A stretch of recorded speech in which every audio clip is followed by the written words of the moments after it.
오늘 본문 27절 말씀에 보면 선을 간절히 구하는 자라고 이렇게 나옵니다.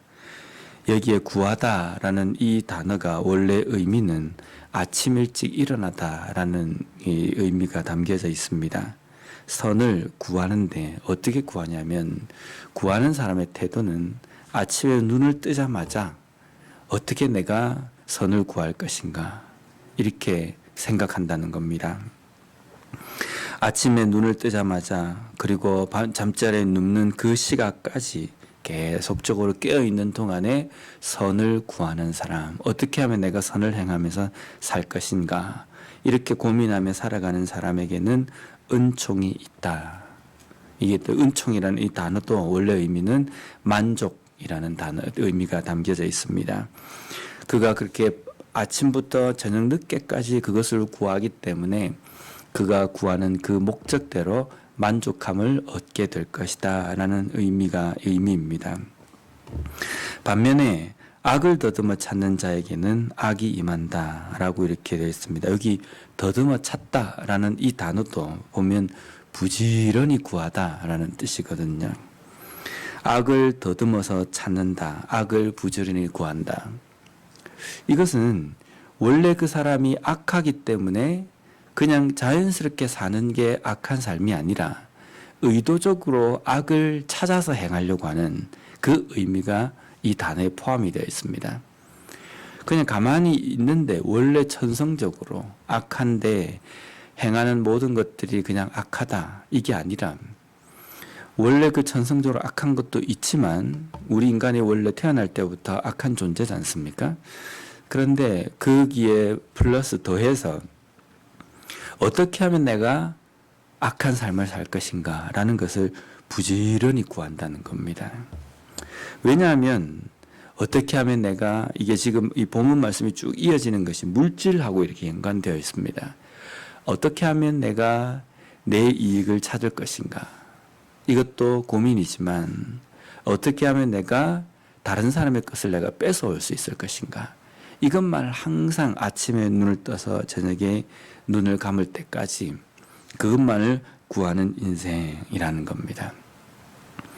요즘 스마트폰이 현대인들에게 아주 유용합니다. 그 하나를 가지고 있으면 영화, 음악, 은행 업무 안 되는 게 없습니다. 그래서 아주 편리하고 어디에 가서든지 내가 할 수 있는 걸 다 할 수 있습니다. 그런데 여기에 이 스마트폰의 부작용도 있습니다.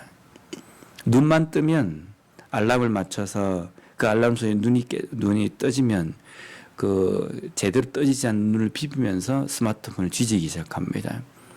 SNS 들어가서 기사 보고 하여튼 메일을 체크하고 그러니까 그게 없으면 안 되는 화장실에 갈 때도 뭘 할 때도 항상 그것을 손에서 놓지를 못하는 그런 증후군도 있다고 합니다.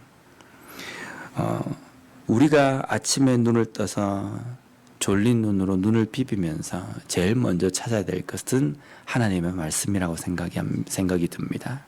하나님의 말씀을 읽고 기도하고 또 그 말씀대로 살려고 노력하는 그것이 바로 선을 간절히 구하는 자. 아침에 눈을 뜨자마자 하나님의 말씀대로 살아가는 선을 구하려고 하는 삶이 우리의 삶이 되었으면 좋겠습니다. 다음으로 28절 말씀을 보면 자기의 재물을 의지하는 자는 패망한다라고 말씀합니다. 여기 의지하다라는 이 단어는 신임하다, 믿다라는 뜻입니다. 그래서 자기의 재물을 신임하고 믿는다라는 것은 물질이 우상인 사람을 이야기하는 겁니다. 물질이 우상이 되어 있는 사람은 패망한다.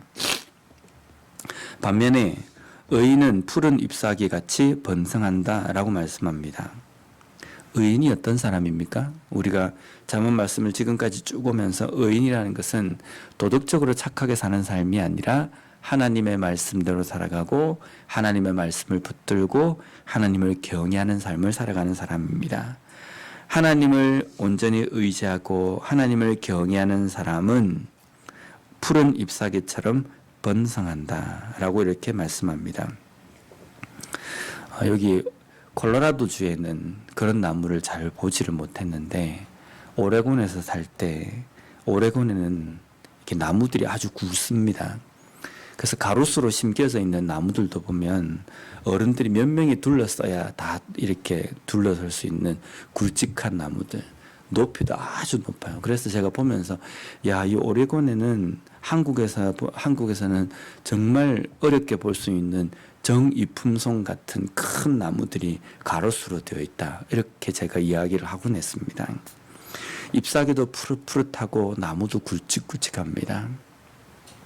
근데 그렇게 나무가 커지고 잎사귀가 푸릇푸릇해지려면 어떻게 돼야 되냐면요. 토양이 좋아야 됩니다.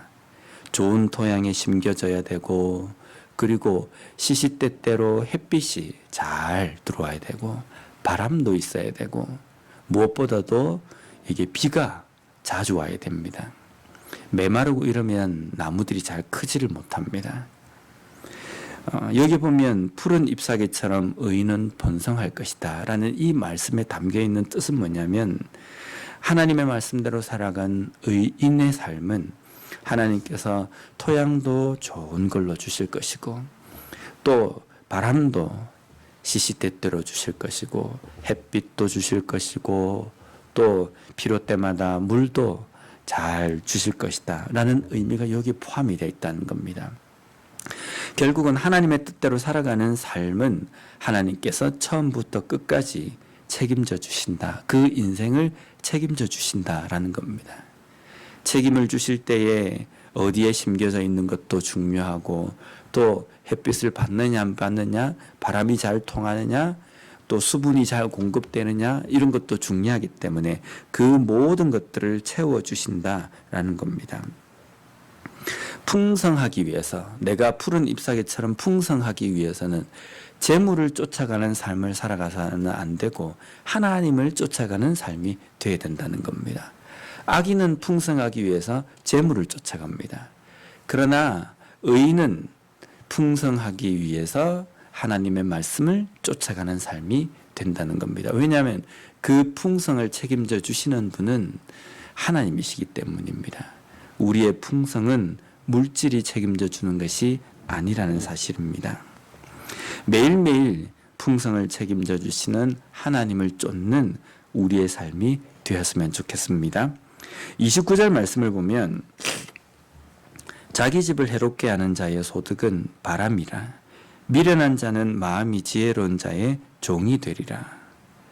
여기 자기 집을 해롭게 한다는 말이 나오는데 누가 자기 집을 해롭게 하겠습니까? 어떻게 해서든지 남의 것을 가지고 와서라도 자기 집을 좋게 하려고 하는 게 인간의 본능입니다.